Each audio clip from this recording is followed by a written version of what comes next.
You are here at the channel UrbX, the definitive space for decoding the intricate design layers of human habitats. We help you bridge the data gap in your read list between the foundational stones from Mesopotamia to the high-tech blueprints of our collective tomorrow.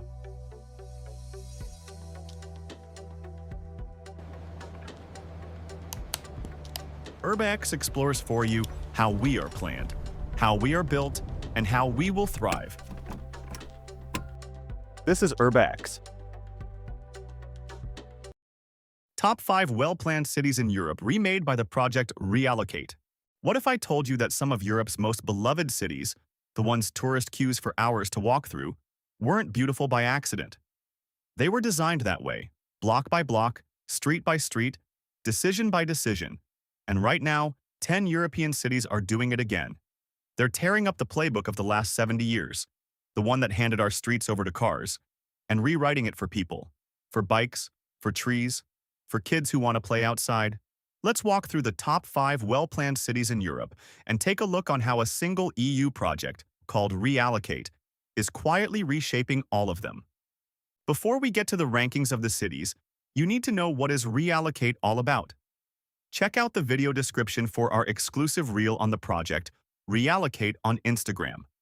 REALLOCATE is an EU Horizon Europe initiative initiated during May 2023 and expected to be evaluated by April 2027.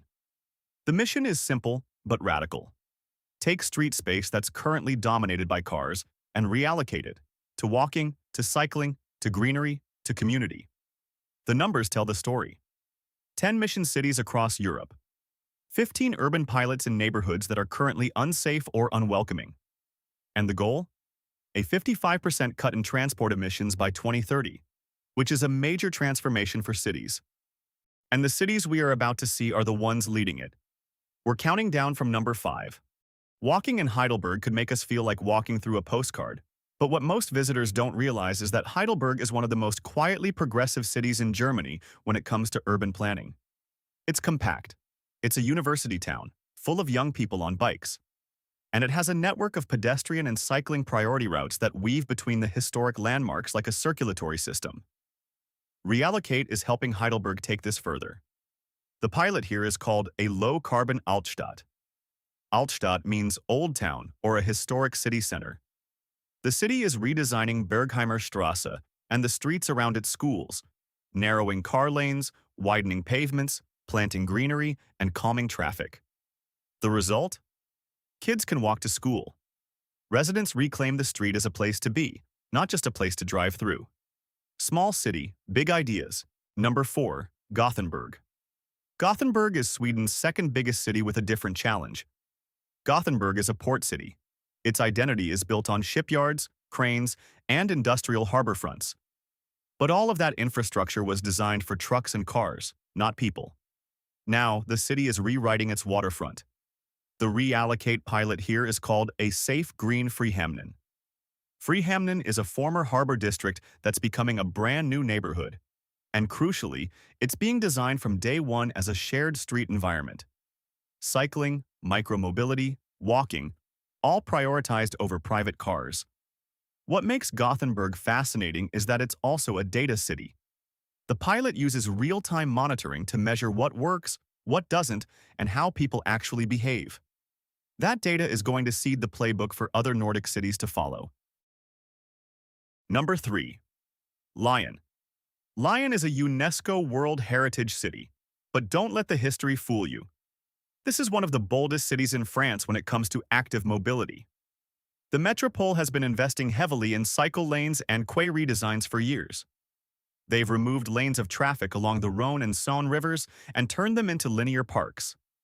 And under REALLOCATE, they're going further with a pilot called a Kind Cooler City Center.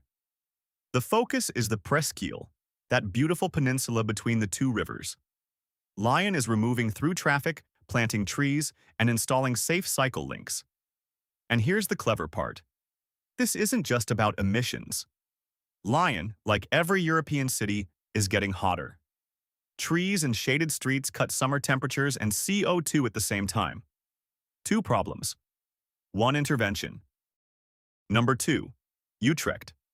If you want to see what a post-car European city actually looks like, go to Utrecht. This is the home of the world's largest bicycle parking garage. 12,500 bikes underground beneath the central station. And that's not a gimmick. It's infrastructure for a population that genuinely doesn't need a car for daily life. Under Reallocate, Utrecht is piloting mobility hubs and shared streets in two neighborhoods, Meerweed and Lunetten. The idea of a mobility hub is brilliant in its simplicity.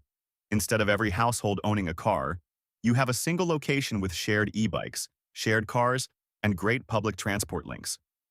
You unlock what you need, when you need it. The result? Residents barely need a private vehicle.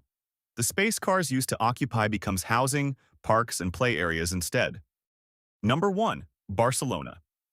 If there is one European city that has rewritten the global conversation about urban planning in the last decade, it's Barcelona.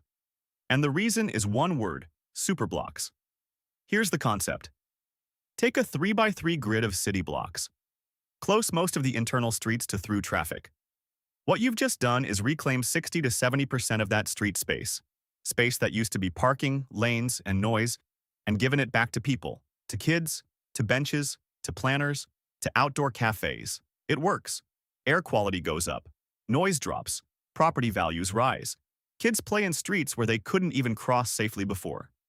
Under Reallocate, Barcelona is scaling the Superilla model citywide, connecting green axes across the example district, restricting through traffic, turning intersections into proper plazas. This isn't a single experiment anymore. It's a citywide transformation, and that's why Barcelona is at the top of the list. Now, you might have noticed that in all 5 cities the same ideas kept repeating. That's not a coincidence. That's the Reallocate Toolkit. 5 core interventions that every mission city adapts to its own context. 1. Superblocks, clustering city blocks to remove through traffic. 2. Mobility hubs, shared bikes, cars, and transit in one location. 3. School streets, car-free zones around schools at key hours. 4. Green axes, linear parks replacing former traffic lanes. 5. Behavioral nudges, design and data cues that shift how people choose to travel. 5 tools. 10 cities. Endless variations. Here's why all of this matters. Transport accounts for roughly 25% of Europe's CO2 emissions, and the biggest chunk of that comes from how we move around in our own cities. Reallocating even a fraction of street space delivers the 3 dividends that highlights the livability in a city. Cities become safer, having fewer crashes, calmer streets. Greener, with more trees, more shade, more biodiversity. And fairer, because mobility becomes accessible to people who can't or simply don't want to drive a car. Cities are the front line of the climate transition. Those were the top 5 cities redesigning their streets and remaking themselves. Hit that like button and subscribe channel X for more deep dives into urban design, architecture, and to know on how cities work. Drop a comment with the city you'd like me to break down for you. Thanks for watching. I'll see you in the next one.